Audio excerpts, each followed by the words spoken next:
சொல்லிட்டு பக்கத்தில் இருக்கிற ஆஞ்சநேயர் கோயிலுக்கு வந்திருக்குங்க. முன்னாடி நரசிம்ம அலங்காரத்தை எப்படி செய்வாங்க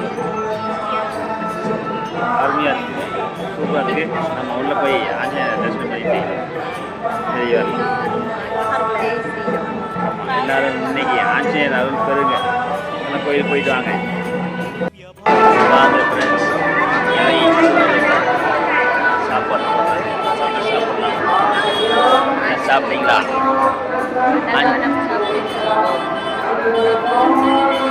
வடை இல்லை, பாயசம் இல்லை, பருப்பு குழம்பு மட்டும் தான் ஊற்றுறாங்க. வாங்க சாமி பிரசாதம் சாப்பிடலாம். அன்னதானம் எங்கள் ஊர் ஆஞ்சநேயர் கோயிலில் பாருங்கள், ஏதோ சாமி அன்னதானம். இந்த அடாடி ஃபுல்லாக அன்னதானம்.